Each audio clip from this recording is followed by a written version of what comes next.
This mysterious 1901 photo holds a secret that experts have tried to explain for decades. Dr. Elena Vasquez had spent 20 years restoring historical photographs, but she had never seen anything quite like this. It was a humid August morning in 2024, and she sat in her studio in Cambridge, Massachusetts, examining a photograph that had been brought to her by the Boston Historical Society. The image, dated 1901, showed the wealthy Thornton family of Beacon Hill posing in their elaborate garden. The photograph was a masterpiece of early 20th century portraiture. The Thornton family stood arranged on their manicured lawn, the patriarch Richard Thornton in the center, his wife Catherine beside him, their 3 daughters in white lace dresses, and a young boy of perhaps 5 years old standing between the parents. Behind them rose their impressive brownstone mansion, and carefully trimmed hedges framed the composition. Elena had been hired to digitally restore the photograph, which had suffered water damage and fading over the decades. She scanned the image at extremely high resolution, then began the painstaking work of removing stains, adjusting contrast, and sharpening details that time had blurred. It was during this process, while working on the background elements, that she noticed something unusual. In the deep shadows beneath a large oak tree at the edge of the frame, there appeared to be a figure, someone the original viewers of the photograph would likely have overlooked or dismissed as a shadow or garden ornament. Elena increased the magnification and applied advanced digital enhancement techniques, carefully brightening the shadowed area while preserving detail. Her breath caught as the figure became clear. It was a woman, a black woman, dressed in simple domestic servant's clothing. She stood partially concealed behind the tree trunk, but her posture and position were deliberate, not accidental. Most remarkably, she was holding an infant wrapped in white cloth. The woman's face, now visible thanks to digital enhancement, showed an expression Elena found difficult to read, sadness mixed with something else. Pride, perhaps, or defiance. Elena sat back from her computer screen, her mind racing. The presence of a black domestic worker in a wealthy white family's photograph wouldn't normally be surprising. Many such photographs from that era included servants, usually positioned at the edges or background to indicate the family's prosperity. But there was something about this woman's placement that seemed intentional yet hidden, and something about the way she held that infant that suggested this was more than a simple inclusion of household staff. Elena zoomed in on the baby in the woman's arms. The infant's features were difficult to distinguish, but the child appeared quite light-skinned. She then examined the young boy standing with the Thornton family. He looked to be about 5 years old, with light brown hair and features that matched the family patriarchs. A theory began forming in Elena's mind, one that made her heart race. She pulled up the original work order from the Historical Society. The photograph had been donated by the Thornton family descendants as part of a larger collection documenting prominent Boston families. The accompanying documentation identified the people in the main group: Richard Thornton, his wife Catherine, their daughters Margaret, Elizabeth, and Anne, and their nephew James, whose parents had supposedly died in a cholera outbreak, leaving him orphaned. But there was no mention of the woman in the shadows, no mention of the infant she held. Elena spent the rest of the day researching the Thornton family. Richard Thornton had been a successful textile merchant, one of Boston's wealthiest men in the early 1900s. His family had been prominent in Boston society, attending the right churches, hosting elaborate parties, serving on charitable boards. Catherine came from old Boston money, her lineage traceable to colonial times. The family had employed numerous domestic servants, as was customary for households of their status. Elena found census records listing several black servants working in the Thornton household in 1900 and 1910, but identifying which woman appeared in the photograph would require more investigation. As evening fell, Elena printed a high-resolution copy of the enhanced photograph and pinned it to her wall. She couldn't stop looking at that woman in the shadows, at the baby in her arms, at the expression on her face that seemed to Elena like someone trying to claim something that had been taken from her, even if only through the medium of a photograph. Something important had happened in this family, something that had been deliberately hidden in plain sight for over a century, and Elena was determined to uncover the truth. Elena contacted the Boston Historical Society the following morning, speaking with the curator who had sent her the photograph. Dr. Patricia Chen listened carefully as Elena described what she had discovered in the enhanced image. "I've examined hundreds of photographs from this period," Elena explained, "and the positioning of this woman feels intentional. She's not casually in the background. She's been carefully placed where she would be visible but easily overlooked, especially in a print of lower quality than the original." Patricia was intrigued. The Thornton family donated this collection only 6 months ago. The current family members claimed they were simply clearing out an old estate and thought the Historical Society might want the materials. They didn't express any particular interest in the contents. "Do you think there's a story here worth investigating?" "I'm certain of it," Elena replied, "but I'll need access to more records, employment documents, birth certificates, anything that might identify the woman in the photograph and the infant she's holding." Patricia agreed to help. Together, they began searching through the Thornton family papers that had been donated along with the photographs. There were business ledgers, social correspondence, property records, and household account books spanning from 1890 to 1920. In a household account book from 1901, they found regular payments to several domestic servants, including a notation, Clara Washington, cook and housemaid, $8 per month plus room. The entry began in 1899 and continued through 1902, when it abruptly stopped with a single word written in the margin, dismissed. Elena felt a surge of recognition. Clara Washington. She photographed the page, noting the dates carefully. If Clara had been dismissed in 1902, and if she was the woman in the 1901 photograph, then something significant must have happened in that household. They continued searching and found something even more revealing in a collection of personal letters. A letter from Catherine Thornton to her sister in Philadelphia, dated March 1901, contained a passage that made Elena's hands tremble. We have taken in Richard's nephew James, as you know, following the tragic loss of his parents. The boy is adjusting well to our household, though the circumstances of his arrival have been complicated by unfortunate rumors. I assure you these rumors are entirely without foundation. James is our blood relation, and we are providing him the upbringing his station deserves. We have had to make certain household adjustments to ensure propriety is maintained. The letter was carefully worded, but Elena could read between the lines. Rumors, household adjustments, the defensive assertion that James was a blood relation. This was a family managing a scandal. Patricia discovered another crucial piece of evidence in the birth records at Boston City Hall. There was indeed a James Thornton, born in February 1896, listed as the son of Richard Thornton's deceased brother. But when Patricia requested the death certificates for James's supposed parents, she found something strange. They had died in 1898, not 1896. If James had been born in 1896, he would have been 2 years old when his parents died, not a newborn orphan, as the family story suggested. This doesn't make sense, Patricia said, spreading the documents across the table. The timeline is wrong, and look at this. James's birth certificate lists his place of birth as Boston, but the parents supposedly lived in New York at the time. Why would the mother have come to Boston to give birth? Elena studied the birth certificate more carefully. Something about it looked odd. The handwriting seemed slightly different from other certificates from the same period, and there was a notation in the margin that had been partially obscured.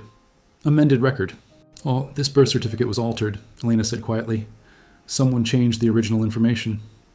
They sat in silence, the implications settling over them. A child born in 1896, raised as the nephew of the Thornton family, a birth certificate that had been amended, household servants dismissed, and a photograph showing a black woman holding an infant while positioned in the shadows of the family garden. The pieces were beginning to form a picture, though not yet a complete one. Elena needed to find out more about Clara Washington, the woman who had worked in the Thornton household and then been abruptly dismissed. She needed to trace what had happened to James Thornton after 1901, and she needed to understand why this family had gone to such elaborate lengths to obscure the truth. Elena spent the next week tracking down every record she could find related to Clara Washington. The search proved challenging. Washington was a common surname among black Bostonians, and Clara had left few traces in official records. But Elena was persistent, and gradually a picture began to emerge. Clara Washington had been born in Virginia in 1875, the daughter of formerly enslaved people who had moved north after the Civil War. She arrived in Boston in 1897, seeking work as a domestic servant. By 1899, she was employed by the Thornton family, working as both cook and housemaid in their Beacon Hill mansion. Elena found Clara listed in the 1900 census, residing at the Thornton address. The census described her as single, Negro, age 25, occupation, domestic servant. But there was a handwritten note in the margin of the census form that Elena almost missed. Infant daughter, not enumerated. This notation was unusual and suggested the census taker had been uncertain how to categorize a child in the household. The breakthrough came when Elena discovered birth records at Boston Lying-In Hospital, an institution that had provided maternity care to both wealthy and poor women in the early 1900s. Among the records from February 1896 was an entry for Clara Washington Negro, age 21, delivered of a male infant. The father's name was listed as unknown, but there was more. Attached to the hospital record was a note from the attending physician. Patient employed by R. Thornton family. Infant to remain with mother in Thornton household per family arrangement. Fee paid by R. Thornton. Elena's theory was solidifying. Clara had given birth to a son in February 1896 while working for the Thornton family. Richard Thornton had paid the hospital fees, and somehow this infant had been transformed into James Thornton, the orphaned nephew. She needed to find out what had happened to Clara after her dismissal in 1902. Using city directories and church records, Elena traced Clara's movements after she left the Thornton household. She found Clara listed as residing in a boarding house in Boston's South End in 1903, working as a laundress. But the trail went cold after that year. No census entries, no employment records, no death certificate. Then Patricia made a discovery that changed everything. In the archives of the African Methodist Episcopal Church in Boston, she found a baptismal record from 1896 for James Washington, son of Clara Washington. The baptism had taken place just weeks after the hospital birth record, and it clearly identified the child's surname as Washington, not Thornton. The church records also contained something else, a letter from Clara to the church pastor dated 1902. Patricia photographed the letter and sent it to Elena immediately. Elena read Clara's words with growing emotion. Reverend Williams, I write to you in desperation, not knowing where else to turn. You baptized my son, James, 6 years ago, and I have raised him with love despite the difficult circumstances of his birth. His father, a man of prominent standing who I will not name, provided support for us while demanding absolute secrecy about his paternity. Now that man's wife has determined that my presence in their household is no longer acceptable, she has insisted I be dismissed, and worse, she has told me that James will remain with them, to be raised as their own kin. She says I am unfit to mother him, that he deserves better than a life with a colored laundress. She has offered me money to go quietly, to never speak of James's true parentage, to never attempt to see him again. Reverend, he is my son. I carried him, birthed him, nursed him, raised him for 6 years, but I have no legal standing. I am a Negro woman with no family, no resources, no power. The Thorntons have everything: wealth, position, legal counsel. If I fight them, they will destroy me and possibly harm James in the process. If I accept their terms, I lose my child, but perhaps secure him a life of opportunity I could never provide. I do not know what to do. I pray for guidance, for strength, for some way to do right by my son, even as my heart breaks. Elena wiped tears from her eyes. The letter was dated October 1902, just around the time Clara had been dismissed from the Thornton household. Clara had faced an impossible choice: fight for her son and likely lose while damaging his future prospects, or walk away and let him be raised in privilege and comfort, never knowing his true mother. The photograph from 1901 took on new meaning now. That image had been taken just a year before Clara was forced out. It showed Clara standing in the shadows, holding an infant. But which infant? Could there have been another child, or was the photograph misdated? Elena needed to look at the photograph again more carefully, and she needed to find out what had happened to James Thornton as he grew up. Did he ever learn the truth about Clara? Did he ever wonder about his origins?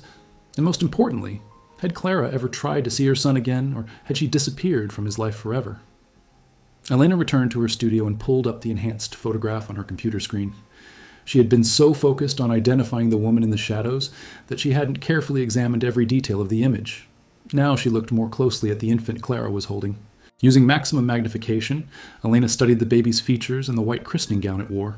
Then she compared this infant to the young boy standing with the Thornton family, the child identified as 5-year-old James.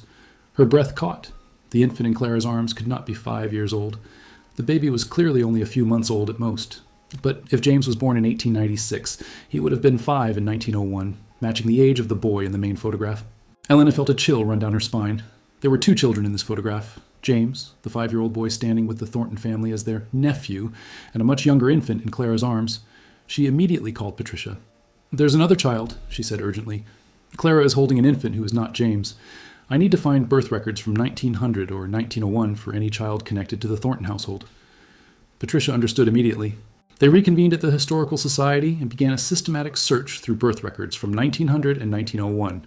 This time, they knew what patterns to look for: any birth involving the Thornton family, any notation about domestic servants, any amended or unusual records.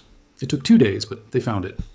In March 1901, just months before the photograph was taken, Boston Lying in Hospital recorded the birth of a female infant to Clara Washington, Negro domestic servant.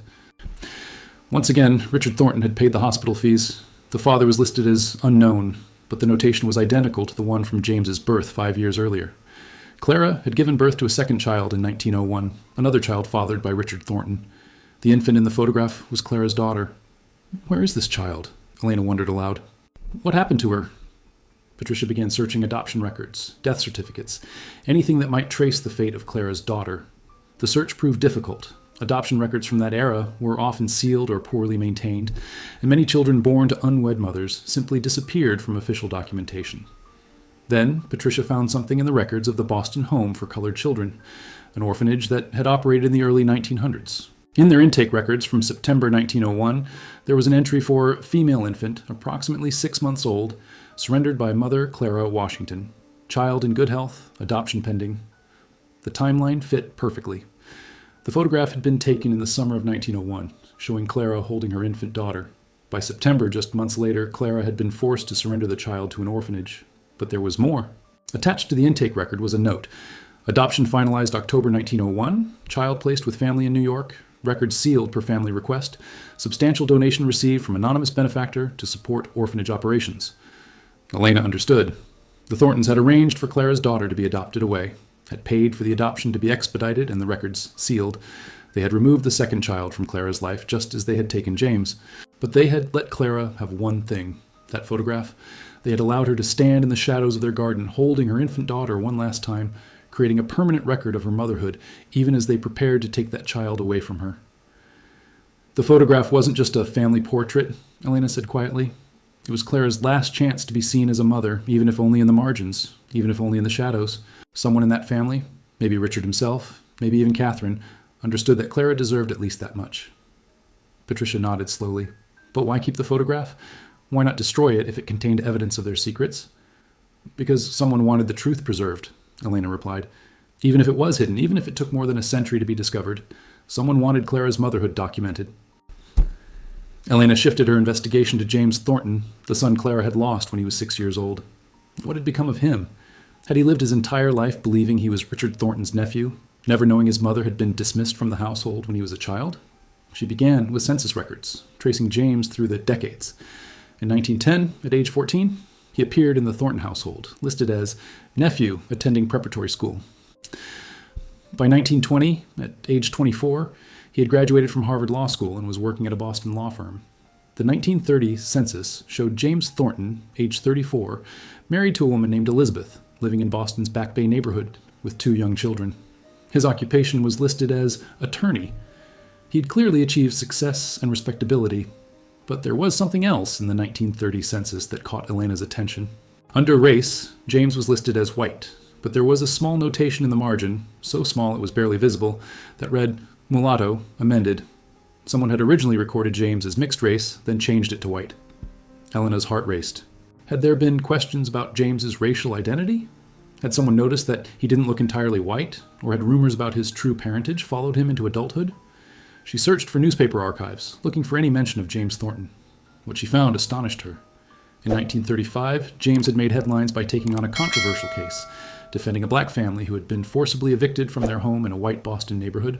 The case had garnered significant attention because James, a white attorney from a prominent Boston family, had worked without payment to defend the black family against wealthy white property owners. He had won the case, setting a precedent that weakened discriminatory housing practices. Over the following decades, Elena discovered that James Thornton had become one of Boston's most prominent civil rights attorneys. He had defended countless black clients, had fought against segregation in schools and public accommodations, and had been instrumental in several landmark cases that advanced racial justice in Massachusetts.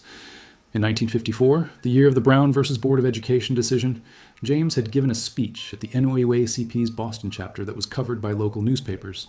Elena found the text of his speech in the archives. I stand before you today as someone who has benefited from privilege all my life, the privilege of education, of social position, of being treated with respect simply because of the color of my skin. But I also stand before you as someone who knows that justice delayed is justice denied, that separate is inherently unequal, and that we cannot rest until every person in this nation enjoys the full rights and dignity that our Constitution promises. The speech was powerful, but what struck Elena was a brief passage near the end. There are people in our lives, people who love us, who sacrifice for us, whose contributions go unrecognized and unacknowledged. We owe them a debt we can never fully repay. The least we can do is fight for a world where such sacrifices are no longer necessary, where love and family are not constrained by the artificial boundaries of race. Elena wondered if James had known. Had he somehow learned about Clara? Had he dedicated his life to civil rights because he understood on some level that his own existence was the result of racial injustice? She needed to find out more. She needed to locate James's descendants, if any existed, and learn whether the family had preserved any personal papers or documents that might reveal what James knew about his origins. Elena located James Thornton's grandson through public records. Michael Thornton, age 68, was a retired professor of African American history living in Cambridge, just a few miles from Elena's studio. When she called to explain her research, there was a long silence on the other end of the line. "I think you should come to my house," Michael finally said. "There are things I need to show you." 2 days later, Elena sat in Michael's living room, surrounded by boxes of documents and photographs he had inherited from his grandfather. Michael was a tall man with dark eyes and skin that could have been read as either white or light-skinned black, depending on the observer. My grandfather died in 1975, Michael began, and he left me a sealed letter with instructions not to open it until after my father had passed away. My father died 5 years ago, and I finally opened the letter. What I read completely changed my understanding of my family history. He handed Elena a yellowed envelope. Inside was a letter in James Thornton's handwriting, dated 1974, written when he was 78 years old. My dear Michael, by the time you read this, I will be gone, and so will your father, who never knew the full truth of our family's origins. I write to you because you are a historian, because you have dedicated your life to uncovering difficult truths, and because I believe you will understand why I kept this secret for so long. I am not who the world believes me to be. I am not the orphaned nephew of Richard and Catherine Thornton. I am the son of Richard Thornton and a black woman named Clara Washington who worked in our household.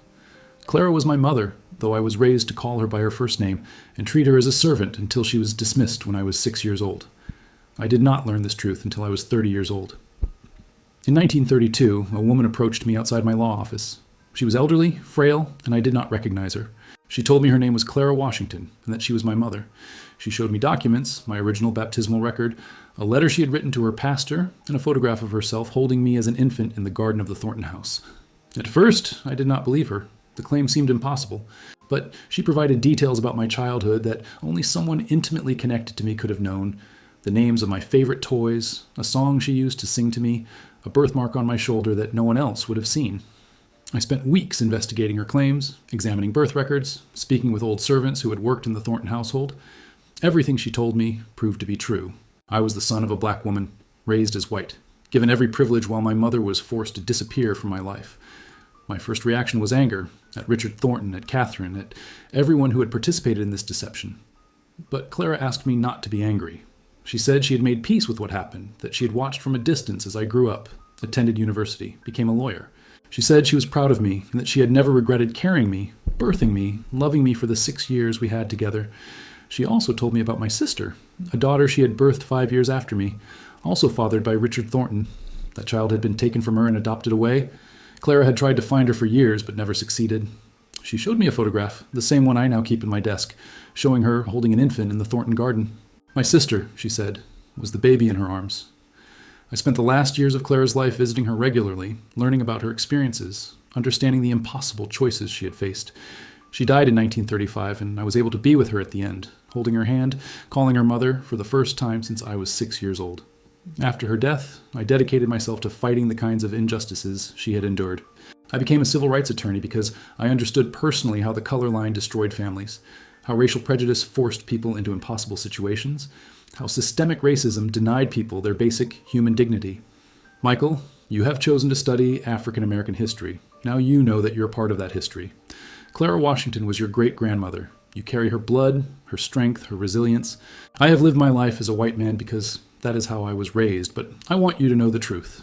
I want you to honor Clara's memory, and I want you to find my sister, if any trace of her remains. Your grandfather, James. Elena sat in stunned silence. Michael had tears running down his face. I've been searching for my great-aunt for 5 years, he said. I've traced adoption records, searched for children adopted from the Boston Home for Colored Children in 1901, tried to find any connection, but the records are sealed or lost. I've hit dead ends everywhere. Elena thought about the photograph, about Clara standing in the shadows holding her infant daughter. That photograph is the key, she said. It's the only visual evidence of your great-aunt's existence. If we can get it properly publicized, if we can reach out to genealogists and historians, someone might recognize a family story or have records that connect. Michael nodded slowly. My grandfather spent 40 years fighting for civil rights, never publicly revealing his own connection to the black community. He lived with that secret, honored Clara privately while presenting as white publicly. And now you've discovered the photograph that proves everything he wrote in this letter. There's something else, Elena said carefully. Your grandfather became one of Boston's most important civil rights attorneys. His work changed lives, changed laws, changed this city. That legacy came directly from Clara, from understanding what she endured, from knowing that his very existence was the result of exploitation and injustice that he spent his life fighting against. Clara's legacy, Michael said softly, not the Thorntons. Everything James accomplished came from her strength, her sacrifice, her love. Elena and Michael spent the next 3 months preparing to reveal the truth about the 1901 photograph. They gathered all the evidence: birth records, hospital documents, Clara's letters, James' confession, the photograph itself, and verified every detail. Michael contacted other family members, some of whom were shocked by the revelation, others who admitted they had always sensed there was something unusual about the family history. In November 2024, the Boston Historical Society held a press conference to announce the discovery. Elena presented the photograph, now fully restored and enhanced, showing Clara Washington standing in the shadows, holding her infant daughter while the Thornton family posed in the foreground with her son, James. The story made national headlines. Major newspapers ran features about the photograph and the secret it had concealed for 123 years. Television news programs interviewed Elena and Michael. The image went viral on social media, sparking conversations about hidden histories, racial injustice, and the complexity of American families. But the most significant response came from an unexpected source. 3 days after the press conference, Michael received an email from a woman named Diane Roberts in Harlem, New York. She was 79 years old, and she believed she might be descended from Clara Washington's daughter. Michael called her immediately, and what Diane told him made his hands shake. Her grandmother, who had died in 1980, had been adopted as an infant from a Boston orphanage in 1901. The grandmother had been told she was the daughter of a domestic servant who could not keep her, but no other details had been provided. The grandmother had grown up in New York, married, and had children, always wondering about her origins. "But there's something else," Diane said. "My grandmother kept a small photograph that had apparently been given to the adoptive family. It shows a black woman in a garden, and my grandmother always said she thought it might be her birth mother, though she could never prove it." Michael asked Diane to send him the photograph. When it arrived 2 days later, his heart nearly stopped. It was a second print of the same 1901 photograph Elena had restored, but this one had been cropped to show only Clara and the infant, with the Thornton family removed from the frame. Someone, perhaps Richard Thornton, perhaps someone else in the family, had provided Clara's daughter with a photograph of her mother holding her. It had been an act of mercy, a way of ensuring that even though the child would be raised by strangers, she would at least have one image connecting her to the woman who had birthed her. Elena arranged for Diane to travel to Boston. When she arrived, Michael met her at the airport, and they stared at each other with wonder. They shared a great-grandmother. They were family, separated for over a century by adoption, by racial prejudice, by deliberate concealment, but family nonetheless. At the Historical Society, Elena showed Diane the full photograph, pointing out Clara in the shadows. Diane wept as she looked at her great-grandmother's face for the first time with certainty. "She was beautiful," Diane whispered. "She was proud. Look at how she's holding that baby. Holding me. She loved me. Even knowing she would have to give me up, she loved me." Michael showed Diane the letter his grandfather James had written, the confession revealing that he and Diane's grandmother had been siblings, both children of Clara Washington and Richard Thornton, separated and raised in different worlds. "My grandmother lived her whole life as a black woman," Diane said. "She married a black man, raised black children, lived through segregation and the civil rights movement. She never knew she had a brother who was passing as white, who was fighting for civil rights from the other side of the color line. They were both Clara's children," Michael said softly, "both carrying her legacy, both shaped by the injustice that separated them from her. James fought in the courts, and your grandmother, what did she do?" Diane smiled through her tears. "She was a teacher in Harlem for 40 years. She taught hundreds of black children, told them they were brilliant and capable, prepared them for a world that would try to tell them otherwise. She did for other people's children what Clara couldn't do for her. She mothered them, believed in them, fought for them." Elena listened to this exchange and understood something profound. Clara Washington had lost both her children to a system designed to destroy black families and deny black motherhood. But both children, raised in different worlds, had spent their lives fighting against the injustices their mother had endured. James in the legal system, Diane's grandmother in the classroom, both had channeled Clara's strength and love into work that changed lives. The revelation of the photograph's secret sparked a broader conversation about hidden black ancestry in white American families and the countless black mothers who had been separated from their children throughout American history. Historians began examining other family photographs from the era, looking for similar instances of black domestic workers positioned at the margins, wondering how many other Claras might be hidden in plain sight. Michael and Diane collaborated on a project to honor Clara's memory. They established the Clara Washington Foundation, dedicated to researching and documenting cases of forced family separation during the Jim Crow era, and supporting genealogical research for African Americans seeking to trace family members lost to adoption, migration, or racial violence. They also worked with the Boston Historical Society to create a permanent exhibit about Clara, James, and the photograph. The exhibit included the restored photograph, Clara's letters, James's confession, and contemporary reflections on how racial injustice had shaped American families. Elena contributed to the exhibit by creating a series of enhanced images showing different aspects of the photograph: close-ups of Clara's face, of the infant in her arms, of James standing with the Thornton family. Each image was accompanied by historical context about domestic servitude, anti-miscegenation practices, and the legal structures that had enabled men like Richard Thornton to father children with black women while facing no consequences. The exhibit also addressed a difficult question: how should Richard Thornton be remembered? He had fathered 2 children with Clara, a woman who worked in his household and had little power to refuse his advances. Was this relationship consensual, or had Clara been exploited by a man who held complete economic and social power over her? Clara's letters provided some insight. In one passage, she had written, "I do not claim to have been forced against my will, but neither can I claim I was free to refuse. What freedom does a servant have when her employer demands her company? What choice exists when refusal might mean unemployment, homelessness, starvation? I cared for him. I will not deny that. But care that exists within such an imbalance of power cannot be called love, not truly." The exhibit acknowledged this complexity, presenting Richard Thornton neither as a simple villain nor as a progressive man ahead of his time, but as someone who had participated in a system of racial and economic exploitation, even while occasionally showing mercy, paying Clara's hospital bills, allowing her to keep James for 6 years, perhaps even arranging for the photograph that preserved her motherhood. The photograph itself became iconic. It was featured in textbooks, used in classrooms to teach about hidden histories and the complexity of race in America. Copies were requested by museums across the country. Artists created works inspired by Clara's image, celebrating her dignity and mourning the children taken from her. But perhaps the most meaningful legacy came from the descendants themselves. Michael and Diane, united by the discovery of their shared ancestry, became close friends. They introduced their children and grandchildren to each other, creating family connections that had been severed for over a century. Michael's children and grandchildren, who had grown up identifying as white, now had to grapple with their black ancestry and what it meant for their identity. Some embraced it immediately, feeling it explained something they had always sensed about their family. Others struggled with the revelation, unsure how to reconcile their lived experience as white people with the knowledge of their black great-great-grandmother. Diane's family, who had always identified as black, welcomed the connection to Clara and to the white descendants they had never known existed. But there was also complexity here. Pain at learning that Clara's son had lived his life as white while their ancestor had endured the full weight of racial oppression. Questions about what it meant that some of Clara's descendants had benefited from whiteness, while others had not. These conversations were difficult, but Michael and Diane insisted they were necessary. "Clara's legacy is not just in the photograph," Michael said at one family gathering. "It's in us, all of us, facing the truth of our history, understanding how racism shaped our family, and choosing to move forward together." The publicity surrounding the photograph led to one final unexpected discovery. A genealogist in Connecticut named Thomas reached out to Michael after seeing news coverage of the story. He had been researching his wife's family tree and had discovered that her grandmother, adopted from the Boston Home for Colored Children in 1901, might be connected to the Thornton case. Thomas sent documentation showing that his wife's grandmother, Sarah, had been adopted by a black family in New York at exactly the time Clara's daughter had been placed for adoption.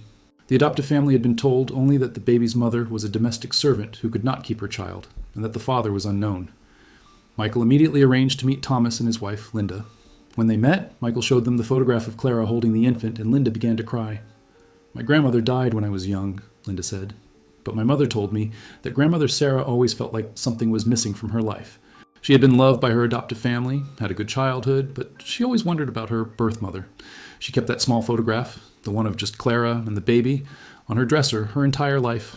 My mother said grandmother would look at it and say, 'She loved me. I can see it in her eyes. She didn't want to give me away.'"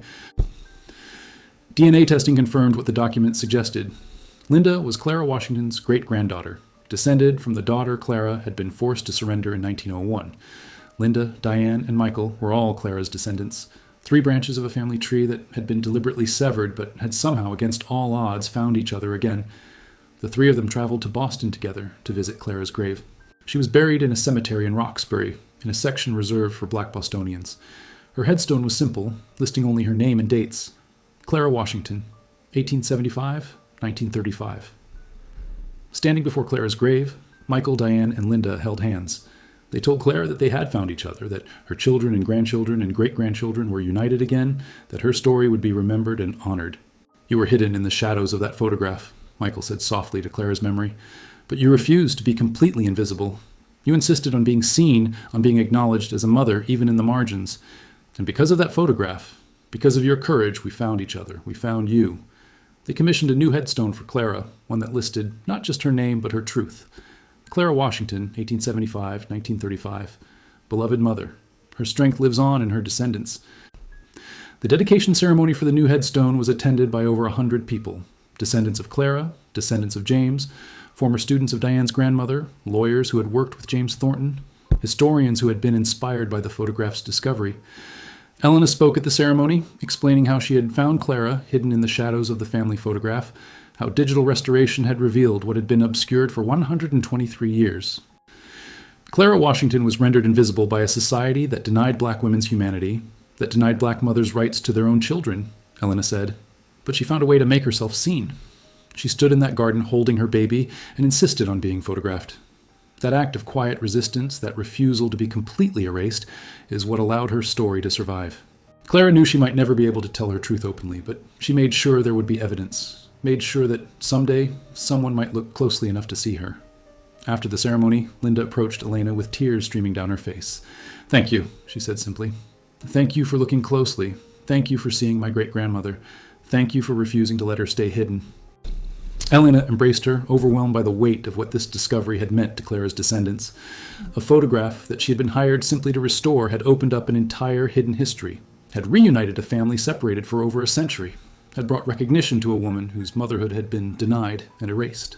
6 months after the dedication of Clara's headstone, Elena's work on the photograph was featured in a major museum exhibition titled Hidden Histories: Black Women in the Shadows of American Photography. The exhibition included the Thornton family photograph alongside dozens of other images where black women appeared at the margins, in the background, partially obscured or cropped out of frame. The exhibition's thesis was powerful.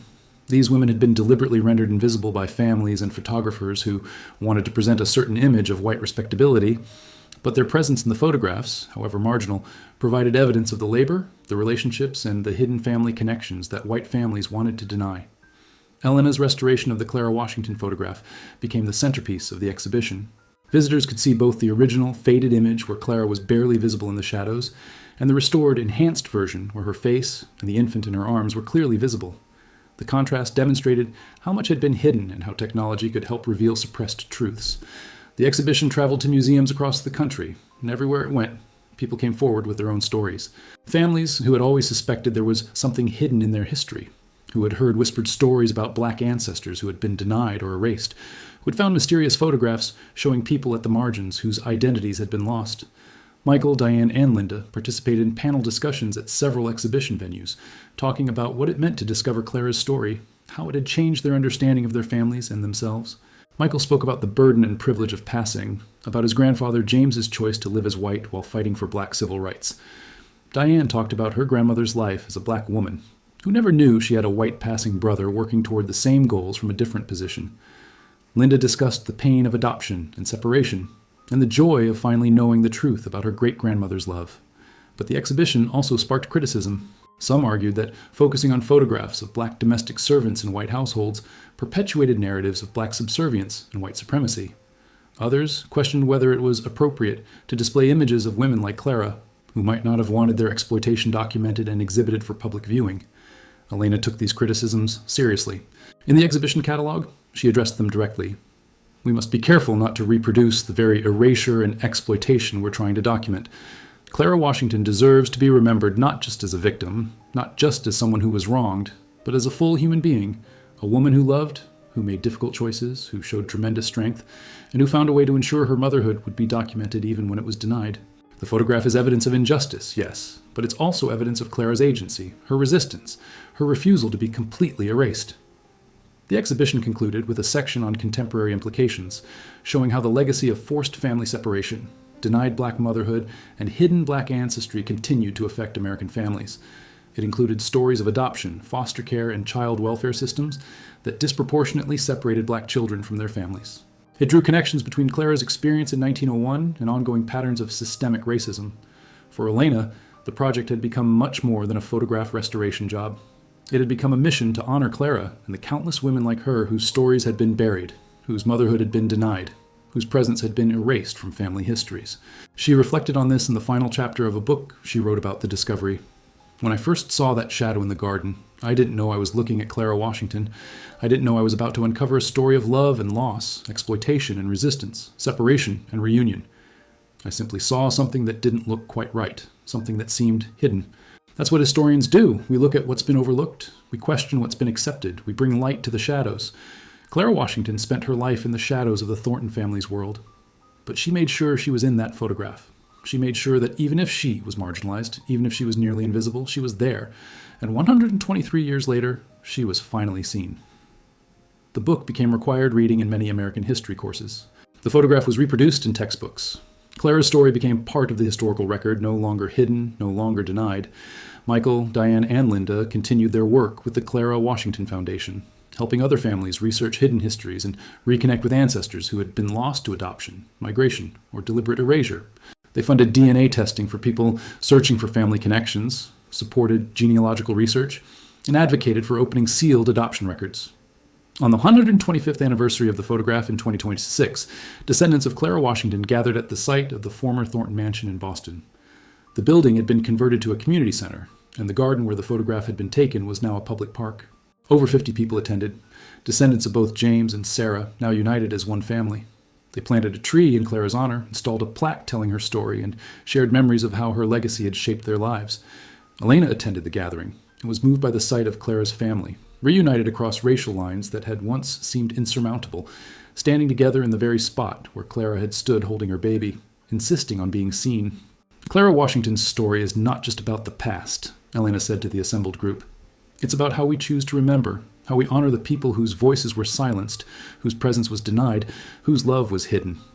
By bringing Clara out of the shadows, by telling her truth, we're not just correcting a historical record, we're affirming that every mother matters, that every person deserves to be seen, that justice can come even 123 years late. As the sun set over the garden, Elena looked at the photograph one more time, the image that had started this entire journey. Clara Washington stood in the shadows, holding her infant daughter, her face now clearly visible to the world. She was no longer hidden. She was no longer erased. She was finally, fully, undeniably seen. And her legacy, and her descendants, and the foundation bearing her name and the countless people inspired by her story, would ensure she would never be forgotten again.